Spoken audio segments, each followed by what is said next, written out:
Fertile. Fertile. S'engager, ça veut dire quoi au juste ? Ce mot a autant de significations possibles que d'êtres humains pour en parler. L'engagement au service de la transition, ça peut faire peur, mettre la pression, ou au contraire galvaniser, rassembler.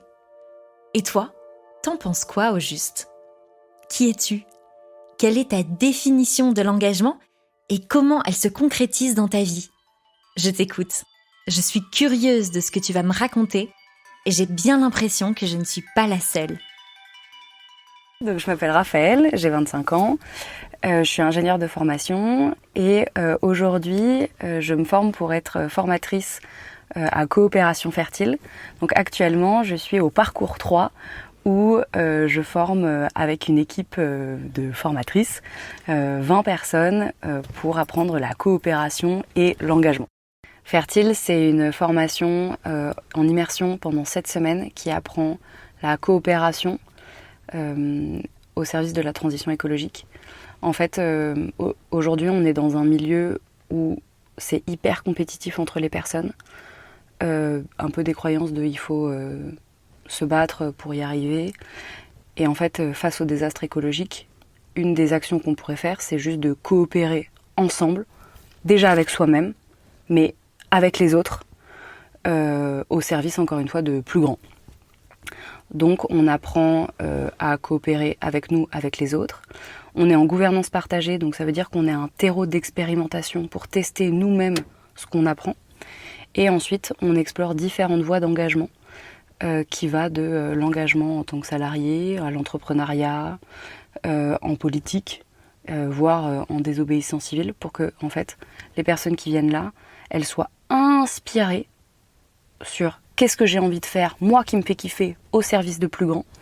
Ça te permet aussi d'avoir un réseau de pairs qui se posent les mêmes questions que toi et donc pas se sentir seul en fait dans ce truc de j'ai envie de faire quelque chose qui me fait kiffer, mais en même temps face au désastre écologique et des autres luttes, qu'est-ce que je fais ?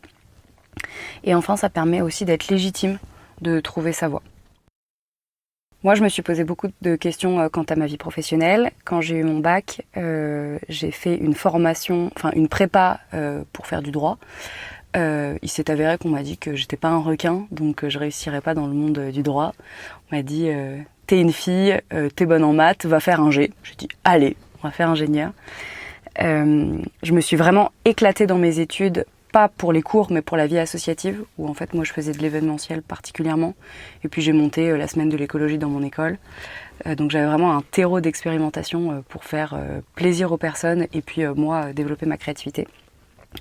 À la fin de mes études, donc en 2019, j'avais plusieurs propositions d'emploi et là je me suis dit waouh, je vais finir en burn-out au bout de 6 mois si je commence à bosser direct après mon stage de fin d'études. Donc j'ai fait un joli PowerPoint à mes parents pour leur demander 4 mois de pension alimentaire en plus pour que je puisse aller expérimenter des choses pendant 4 mois avant de trouver un boulot. Donc je les remercie beaucoup de m'avoir donné ça. Et donc j'ai pris 4 mois, TGV Max, et je suis allée à la rencontre de personnes inspirantes pour casser mes croyances limitantes. Typiquement, une qui m'a beaucoup marquée, c'était, j'ai rencontré une fille qui savait pas où elle habitait, et donc pendant 2 ans, elle a été digital nomade avec son mec, et ils allaient de gîte en Airbnb à la rencontre de personnes pour savoir où est-ce qu'en France ils avaient envie de vivre. Et donc je me suis dit, ah ouais, en fait je peux créer ma vie d'adulte comme j'en ai envie, et non pas avec certaines injonctions inconscientes de la société. Suite à ça, donc je cherchais quand même du boulot et là j'ai trouvé un emploi, un CDD dans une grosse boîte du CAC 40, une création de poste, avec un chef que j'ai trouvé vraiment très bien. Dans ma famille, on dit pour ton premier boulot, trouve une boîte où il y a de l'argent et un bon chef pour te faire monter en compétences. Donc j'ai vraiment fait ça dans le but de, au bout d'1 an, partir. Je disais que je voulais aller faire le tour du monde, mais en vrai c'était plus aller à la rencontre de personnes et aller dans des écolieux et trouver un peu ma voie écologique. Donc pendant 1 an, j'ai bossé dans cette grosse boîte, j'avais beaucoup de visibilité, j'avais un chef qui était incroyable. Voilà, je pense que j'aurais pu faire toute ma carrière dans cette entreprise. Ils voulaient me garder, ils m'ont proposé un CDI, ils voulaient me proposer un CDI derrière. Mais n'empêche que moi j'étais un peu malheureuse quand même, parce que la boîte, elle faisait pas quelque chose que je trouve pertinent vis-à-vis de l'environnement. Donc j'étais beaucoup mitigée dans le fait que moi j'allais pouvoir m'expandre, gravir les échelons, avoir une belle carrière, et le fait que je trouvais que c'était pas forcément utile la finalité de l'entreprise. Et donc ça me prenait beaucoup la tête. Et donc en novembre, j'ai encore fait des travaux pour casser mes croyances limitantes. Une qui était, si je travaille pas dans une grosse boîte, en fait je vais finir sous les ponts. Et suite à ça, j'ai découvert la vidéo de Coopération Fertile. Et en fait, c'est une vidéo de 2 minutes où il parle de la formation. Et je me suis dit, tiens, c'est drôle. En fait, elle est faite pour moi. Je comprenais pas trop à quoi ça servait, mais je savais qu'il fallait que j'y aille. Donc j'ai postulé. Et j'ai demandé à la boîte de m'accorder 4 mois de répit, entre guillemets, pour pouvoir aller faire cette expérience. Et puis après, partir... encore faire des nouvelles découvertes. J'ai eu beaucoup de chance, ils ont dit oui. Donc en fait, je partais de cette entreprise en bons termes. Je pouvais revenir si je le voulais. Et j'ai pu faire Coopération Fertile. Et pendant Fertile, je me suis redécouverte. J'ai redécouvert la flamme à l'intérieur de moi, où en fait, un peu comme si j'avais la croyance que dans la vie, il faut en chier professionnellement. Alors qu'en fait, peut-être que je peux juste kiffer. Et donc là, je suis en train d'explorer ça. Refaire découvrir les petites flammes intérieures aux personnes pour qu'ils puissent sentir ce sentiment. Et je pars du principe que on est quand même tous et toutes là pour quelque chose dans cette vie. Et que si on fait quelque chose pour lequel on est bon, on est heureux de le faire et qui a un impact sur sa communauté est plus grand que soi, donc le monde, quoi. En fait, on va pouvoir faire vraiment bouger les lignes. Et donc ça me fait plaisir de travailler pour ça. Et aujourd'hui, voilà, je me pose encore beaucoup de questionnements quant à ma vie professionnelle, quant à mes croyances et ce que je vais faire plus tard. Mais j'essaye de vivre le maximum le moment présent et de me créer des opportunités pour faire encore plein d'aventures et me découvrir encore plus. Pour moi, s'engager, c'est multiple. Pour moi, en fait, il y a plusieurs niveaux d'engagement. S'engager, c'est déjà le niveau 1, c'est s'instruire, comprendre une problématique sur laquelle j'ai envie de comprendre et de m'instruire. Puis après, l'étape d'après, c'est tester sur moi,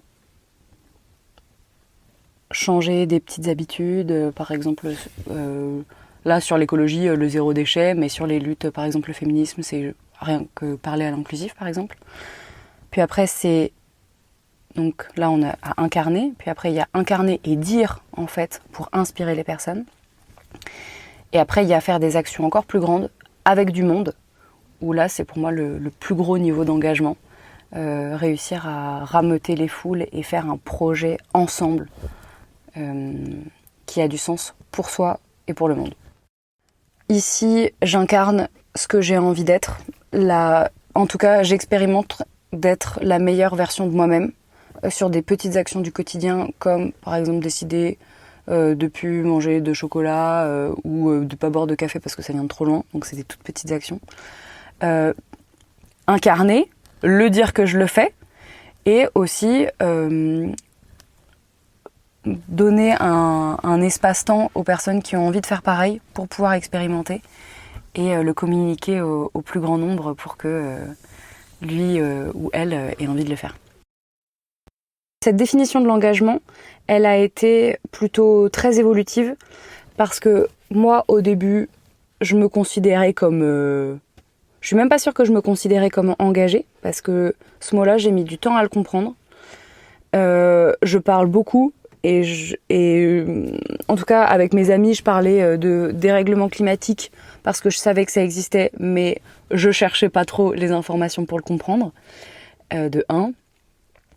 Et puis là, en arrivant à Fertile, j'ai vraiment compris ce mot-là, et c'est parce que on parle d'engagement à Fertile que je me suis posé la question de quelle est moi ma définition d'engagement. Et après m'être posée dessus, elle me va bien. Mais ça a été vraiment un chemin. Et en fonction des luttes, en fonction de mon état d'esprit, en fonction de la saisonnalité, de ce que je vis, je suis à différents niveaux d'engagement et c'est ok. Et donc je suis en perpétuelle évolution. Moi, les décisions que j'ai prises pour incarner cela, déjà je prends plus l'avion, ça c'est sûr. Je pense que je le prenais pas beaucoup parce que j'avais cette conscience-là de base. J'ai pas de voiture, mais je fais beaucoup en train, je marche et parfois j'utilise le vélo. Et là, en ce moment, je bois plus de café, plus de thé. J'essaie vraiment d'être végé, sauf si c'est des trucs locaux, enfin de temps en temps. Et j'essaye d'incarner en soirée, j'ai pas besoin de m'amuser avec de l'alcool. Parfois c'est dur parce que j'ai été conditionnée avec ça. Mais en tout cas, c'est un beau challenge pour moi déjà de moi me prouver qu'en fait j'ai pas besoin d'être dans un état d'ébriété pour m'amuser. Et puis de l'incarner auprès des autres. Donc ça, c'est beaucoup de la consommation. Et j'essaye le plus possible d'acheter local, bio. Voilà, donc ça c'est dans ma vie quotidienne, les actions que je fais. C'est là, en le disant, c'est beaucoup dans la restriction, mais je préfère me dire que c'est faire des nouvelles expériences, voir comment je réagis, pour faire en fait des choix en conscience de quand je prends un carré de chocolat, en fait, de vraiment le savourer et non pas d'être dans la goinfrerie par exemple. Alors il y a des personnes qui m'inspirent.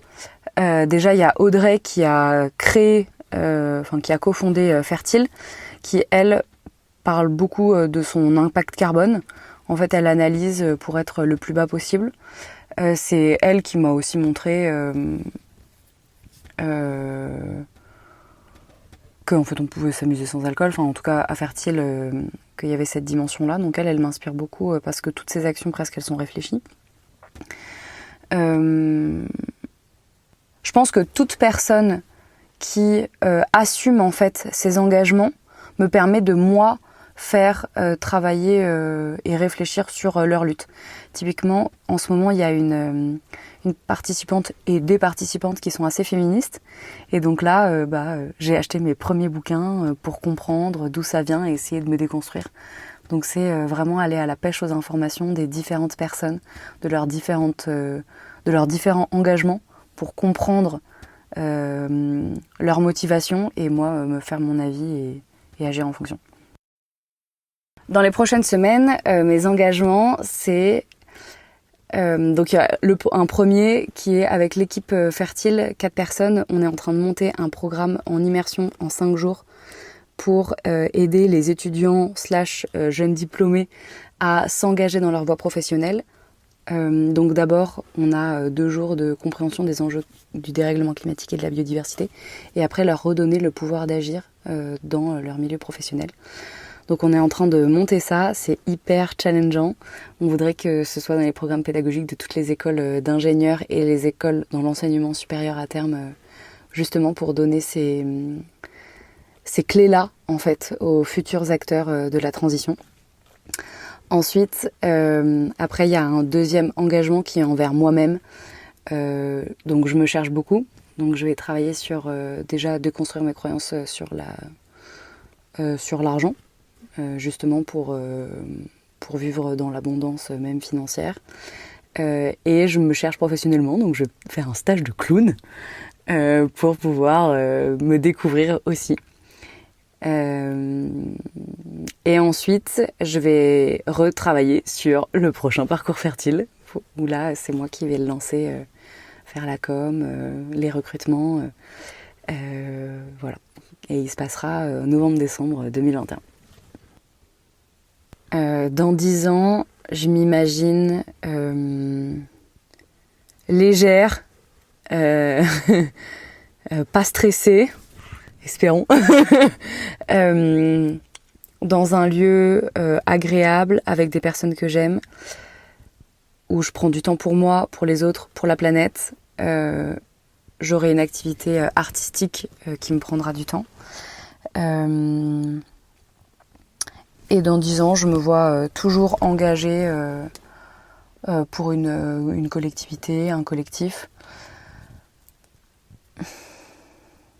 Mais aussi incarner en fait le fait que vivre la transition, c'est aller vers un futur souhaitable, c'est-à-dire prendre du temps pour être avec les personnes que j'aime, faire des choses qui ont de l'intérêt, de la valeur, et donc profiter de la vie au jour le jour et non pas me défoncer dans un travail pour accumuler de l'argent et être stressée et malade, mais c'est vraiment prendre le temps pour moi et mes proches. Ça, c'est vraiment un futur que je souhaite à moi et à toutes les personnes autour de moi. Alors les phrases types que j'aimerais qu'ils retiennent, c'est vas-y, fonce, au pire ça marche. Connecte-toi à ta petite flamme intérieure qui saura te guider. Moi en tout cas c'est un chemin que j'ai envie de prendre. Et la dernière c'est rêve encore plus grand que ce que tu t'imagines, parce que la vie elle pourra te donner ce dont tu rêves. Et je pense dernière chose c'est entoure-toi des meilleurs. Merci pour cette définition de l'engagement. Et merci à toi aussi qui as écouté ce témoignage avec moi. Fertilt est un podcast du parcours Coopération Fertile, une formation immersive pour apprendre à coopérer et s'engager autrement. Une aventure collective riche d'apprentissage et de personnes inspirantes comme celle que tu viens d'écouter. Pour faire d'autres rencontres auditives, abonne-toi à ce podcast. Et si tu rêves d'être accompagné quelques semaines pour incarner enfin le monde de tes rêves, le prochain parcours Coopération Fertile n'attend plus que toi. Alors à bientôt avec Fertilt ou Fertile.